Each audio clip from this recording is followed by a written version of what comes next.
Bruno, il t'est arrivé de faire des observations, dont une particulièrement marquante. Peux-tu nous en parler? Oui, alors cette observation s'est déroulée le 5 novembre 1990 dans la région de Crémieux. Alors ce soir-là, mon épouse devait aller chercher une amie à l'aéroport de Lyon-Satolas.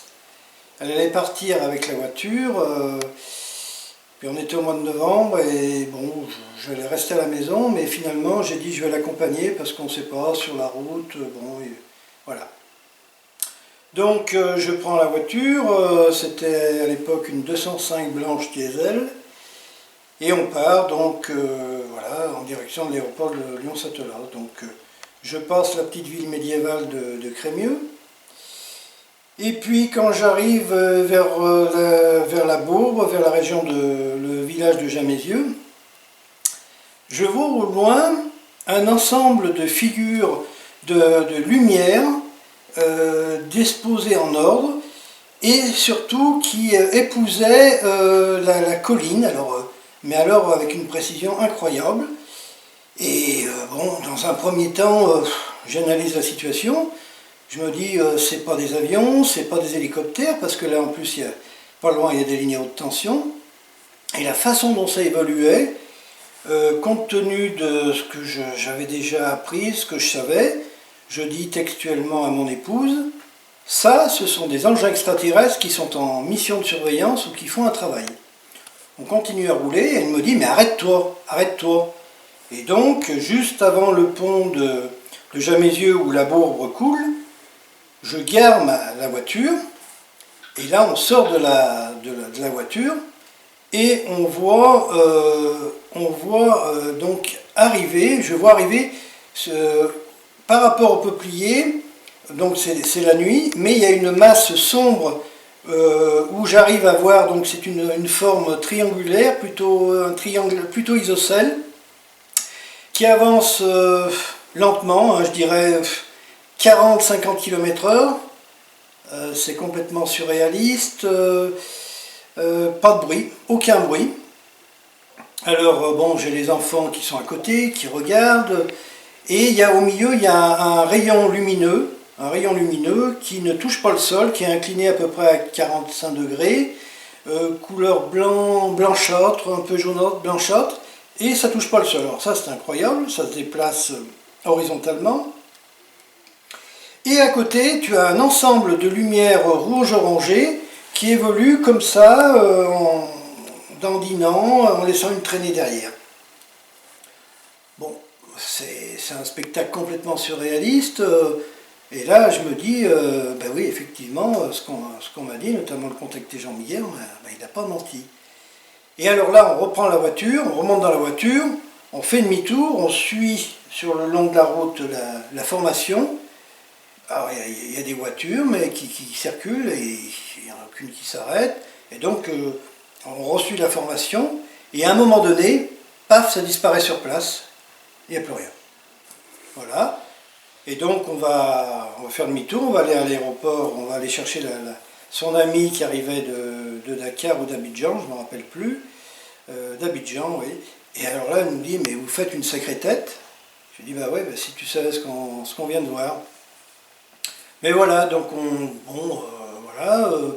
Et le lendemain, en allant chez ma belle-sœur qui avait des chèvres et tout, elle nous dit, mais vous n'avez pas vu dans les journaux, ils en ont parlé de partout en France, il y a eu des engins qui ont été observés, des lumières. Voilà. Et donc, ben, moi, je vais appeler le GEPAN de Toulouse, j'aurai au téléphone M. Jean-Jacques Velasco, et je lui explique mon observation, en lui disant que j'ai pu mesurer les dimensions de l'engin par rapport au peuplier. J'ai pu faire une estimation entre 150 mètres et 200 mètres de long. Et là, je me vois répondre, non, non, monsieur, vous êtes trompé, c'est une rentrée atmosphérique de satellite. Alors là, je suis complètement... voilà, je dis, ok, là, je pense que c'est hallucinant ce qu'il me dit. Il ne fait pas d'enquête. Je lui dis, attendez, je fais partie de la Société astronomique de Lyon et de l'aéroclub de Morestel, donc je peux parfaitement quand même identifier et mesurer ce que j'ai vu. Il dit non, non, non, c'est une rentrée de satellite. Alors je lui dis, bon écoutez, merci monsieur, et au revoir, voilà. Donc c'était un vaisseau triangulaire. Voilà, un vaisseau de forme triangulaire, donc apparemment les mêmes qui ont été observés et décrits en Belgique de 88 à 89 par différents témoins.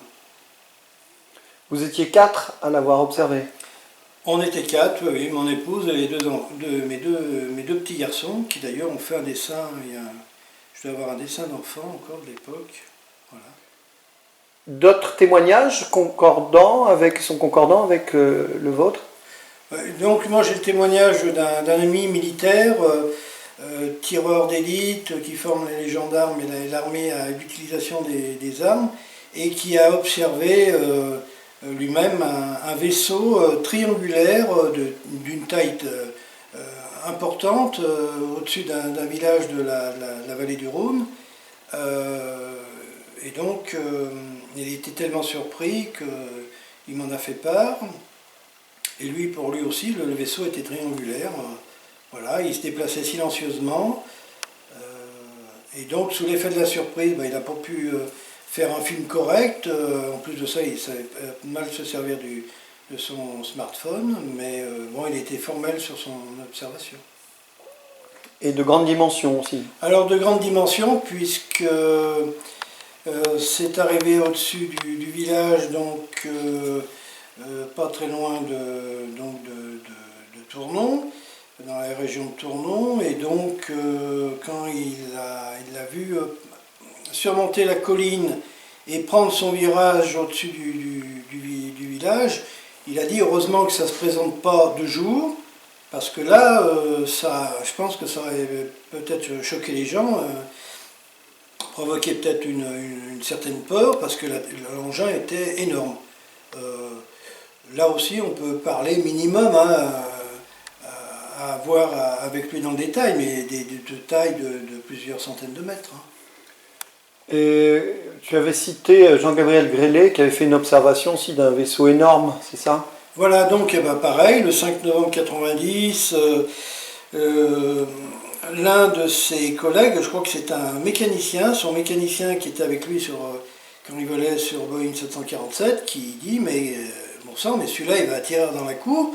Et ils ont vu donc des faisceaux lumineux qui descendaient du ciel, et donc au bout de ces faisceaux il y avait une structure, il y avait un engin. Alors Jean-Gabriel, dans un réflexe d'ancien pilote de chasse, fait une mesure angulaire avec ses doigts, et par rapport à la couche nuageuse, donc il connaît à peu près l'altitude, où ça évolue par rapport à la forêt, donc ça se passe sur la région de Grède-Saint-Marvilliers, donc en Seine-et-Marne. Il estime la taille au minimum à un engin d'environ 400 mètres de long, minimum. Plus grand que le Stade de France. Voilà, plus grand que le Stade de France. Et ce qu'il y a d'intéressant dans cette observation, c'est quand même un professionnel avisé de l'aéronautique qui a fait, d'ailleurs ils sont plusieurs à observer l'engin, mais ce qui est intéressant, c'est que Jean-Gabriel a fait une mesure réflexe qui faisait par rapport en temps de guerre à bord d'un avion de chasse, et donc là-dessus il est formel sur la taille, c'était énorme. Donc l'estimation, on va dire, est proche des 400 mètres, 2 fois le Stade de France minimum, ce qu'il a annoncé. Ok, merci.